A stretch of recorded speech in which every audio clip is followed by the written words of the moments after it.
Good evening বন্ধুরা, কেমন আছো সবাই? আশা করি সবাই খুব ভালো আছো, আর আমিও ভালো আছি। আজকে রুই মাছ বানিয়েছিলাম ফুলকপি আলু দিয়ে। তো খেতে তো অবশ্যই ফুলকপি দিয়ে খুব ভালো হয়, আর একটু ধনেপাতাও দিয়েছিলাম, তার জন্য টেস্টটা আরও খুব ভালো হয়েছিল। তো চলো আর দেরি করব না, এবার ছটপট করে দেখে নিই কী কী লাগছে।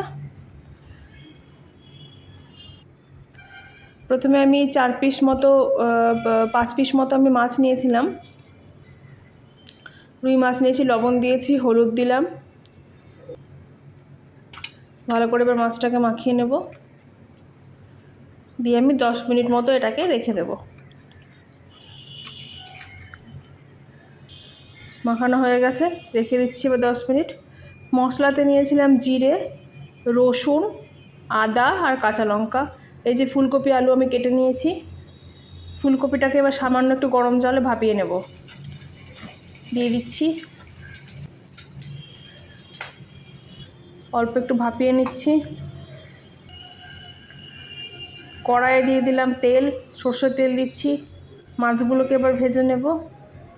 তেল গরম হয়ে গেছে, এক এক করে মাছগুলোকে এবার দিয়ে ভেজে আমি উঠিয়ে নেব। দিয়ে দিয়েছি মাছগুলো, ভেজে নিচ্ছি। ফোড়নে দিচ্ছি শুকনো লঙ্কা, আর দিচ্ছি 5 ফোড়ন। মাছের ঝোল তোমরা একবার 5 ফোড়ন দিয়ে করে দেখো, খুব সুন্দর লাগে খেতে। আলুগুলোকে এবার ভেজে নেব।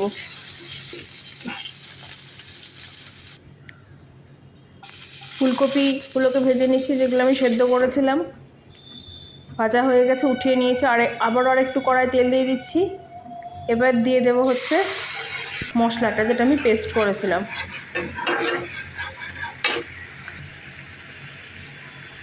ভালো করে কষিয়ে নেব। হলুদ গুঁড়ো দিয়ে দিলাম,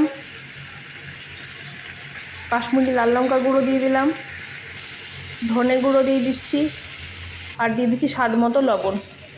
এবার ফুলকপি আর আলুটাকে এর মধ্যে দিয়ে ভালো করে মশলার সঙ্গে কষিয়ে নেব। মাছ একদম রান্না খুব তাড়াতাড়ি হয়ে যায়। ভিডিওটা ভালো লাগলে অবশ্যই লাইক করো, কমেন্ট করো, আর শেয়ার করো, চ্যানেলটাকে সাবস্ক্রাইব করো। জল দিয়ে দিলাম, 10 মিনিট মতো ঢাকা দিয়ে দেব। 10 মিনিট পর ফিরে এসেছি, দেখো হয়ে গেছে। এবার মাছগুলোকে দিয়ে দিচ্ছি, আর ওপর থেকে ধনেপাতা কুচিটাকে দিয়ে দিলাম। মাছ দেওয়ার পর তোমরা 1 থেকে 2 মিনিট মতো ফুটিয়ে নেবে। দেখো কি সুন্দর রঙটা এসছে, খেতেও খুব সুন্দর হয়েছিল। তো তোমরাও ট্রাই করো, আর আমাকে অবশ্যই কিন্তু কমেন্টে জানাবে কেমন হয়েছে। তো আবারও দেখা হচ্ছে নতুন ভিডিওতে।